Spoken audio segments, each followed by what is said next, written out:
இயேசு கிறிஸ்துவின் நாமத்தினால் உங்களை வாழ்த்துக்கிறோம். இந்த நல்ல நாளிலே ஆண்டவருடைய வார்த்தையை நாம் பார்க்கலாம்.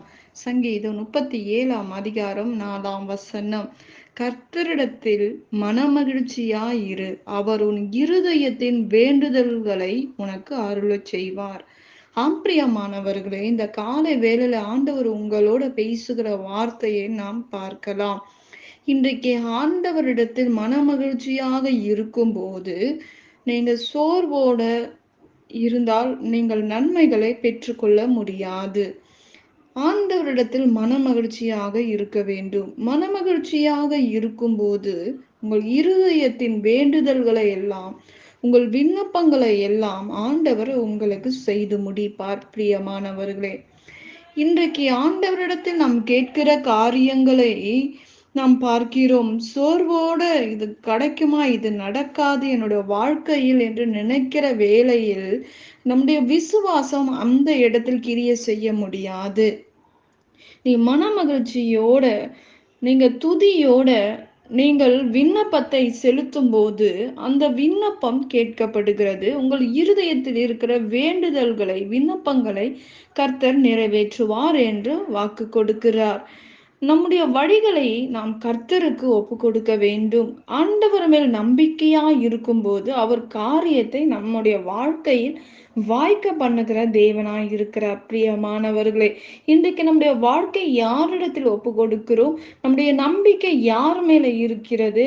ஒரு பொருள் மேல நம்பிக்கை வைத்து கொண்டு இருக்கிறோமா? அழிந்து போகிற காரியத்துக்கு மேல் நீ நம்பிக்கையா இருக்கிறாயா?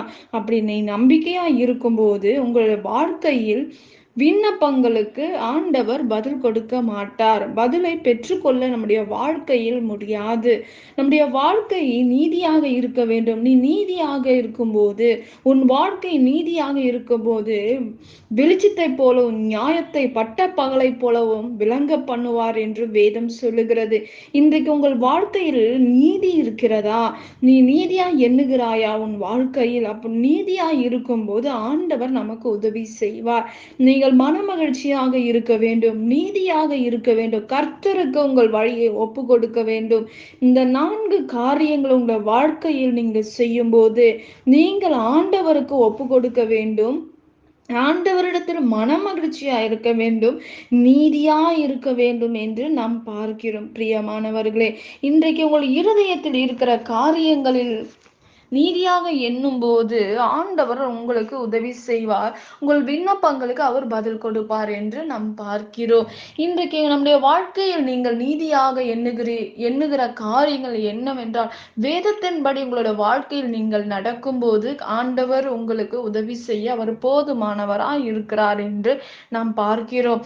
உங்கள் சத்துருக்களுக்கு முன்பாக ஆண்டவர் ஒரு பந்தியை ஆயத்தப்படுத்துவார் என்று நாம் பார்க்கிறோம். பிரியமானவர்களே, நீங்கள் ஆண்டவரிடத்தில் கேட்கும் போது ஆண்டவர் எல்லா காரியங்களும் விடுதலையாக்கி உங்களை விடுவிப்பார் என்று வேதம் சொல்லுகிறது. இன்றைக்கு உங்களுடைய வாழ்க்கையை, உங்களுடைய நம்பிக்கை உங்கள் வாழ்க்கை மேல் இருக்கலாம், ஆனால் உங்கள் நம்பிக்கை கர்த்தர் மேல் இருக்கும்போது, கர்த்தர் மேல் நம்பிக்கையா இருக்கிற மனுஷன் பாக்கியவான் என்று வேதம் சொல்லுகிறது. மனிதர்கள் முகங்களை பார்க்கிறவர்கள், தேவனோ இருதயத்தை பார்க்கிற தேவன் என்று நாம் பார்க்கிறோம். இன்றைக்கு கர்த்தருக்கு காத்திருக்கிறவர்களோ பூமியை சுதந்தரித்துக் கொள்ளுவார்கள் என்று வேதம் சொல்லுகிறது. காத்திருப்பது நமக்கு பிடிக்காத ஒரு காரியமா இருக்கிறது. இந்த நாட்களிலே என்னுடைய தேவைகள் நடக்க வேண்டும், இந்த காரியங்கள் என்னுடைய வாழ்க்கையில் நடந்தா நான் இந்த காரியத்தை செய்வேன் என்று சொல்லுகிறோம் நம்முடைய வாழ்க்கையில். ஆனால் வேதம் சொல்லுகிறது, காத்திருக்கிற மனிதர்கள் ஏராளம். வேதத்தில் ஆபிரகாம் காத்திருந்தார், யோபு காத்திருந்தார், தாவீது காத்திருந்து பெற்றுக்கொண்டார் என்று வேதம் சொல்லுகிறது. ஆனால் நம்முடைய வாழ்க்கையில் நீதியாக இருக்க வேண்டும், நீங்க காத்திருக்க வேண்டும், நம்பிக்கையா இருக்க வேண்டும், மனமகிழ்ச்சியா இருக்க வேண்டும். நீ விசுவாசிக்கும் போது தேவனுடைய மகிமையை பார்க்க முடியும் என்று வேதம் சொல்லுகிறது. இன்றைக்கு கர்த்தரிடத்தில் நீ மனமகிழ்ச்சியா இரு, அவர் உன் இருதயத்தின் வேண்டுதல்களை உனக்கு அருளை பண்ணுவார் என்று, உனக்கு நிறைவேற்றுவார் என்று வேதம் சொல்லுகிறது. அவர் மேல் நம்பிக்கையாயிரு, உன் காரியத்தை தேவன் வாய்க்க பண்ணுவார். உன் நீதியை வெளிச்சத்தை போலவும் நியாயத்தை பட்ட பகலை போலவும் விளங்க பண்ணுவேன் என்று வேதம் சொல்லுகிறது. இன்றைக்கு உங்கள் நீதியை நிச்சயமாக என்னுடைய வாழ்க்கையில் நீதியாக நடக்கவில்லை என்று நீங்கள் நினைக்கலாம். ஆனால் ஒரு நாள் நீதி எண்ணப்படும் என்று வேதம் சொல்லுகிறது. பிரியமானவர்களே, கர்த்தர் நிச்சயமாக உங்களுடைய வாழ்க்கையில் அற்புதங்களை செய்வார், அதிசயமான காரியங்களை செய்வார்.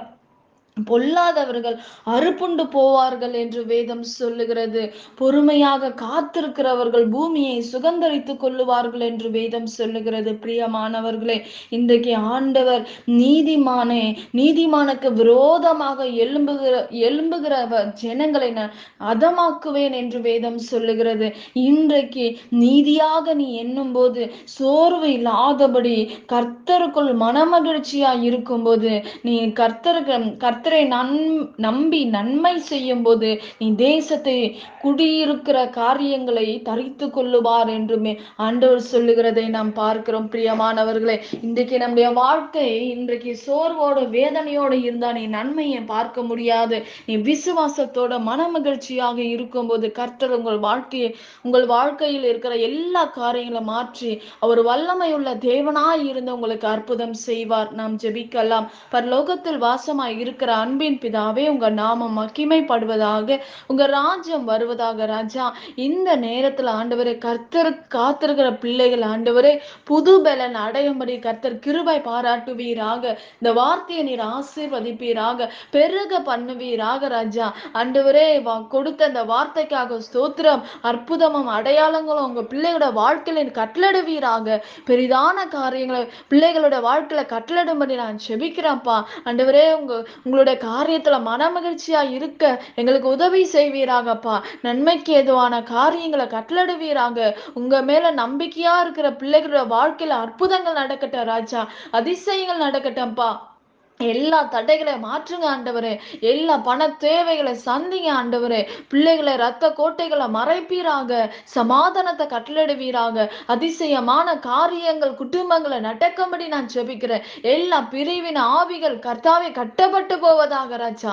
எல்லாவற்றையும் உங்க கரத்துல ஒப்பு கொடுக்கிறேன். உங்க நாமம் மகிமைப்படுவதாக. இயேசுவின் நாமத்தில் வேண்டுகிறோம் எங்கள் ஜீவனுள்ள நல்ல பிதாவே, ஆமேன். கர்த்தர் தாமே உங்களை ஆசீர்வதிப்பாராக. ஆமேன்.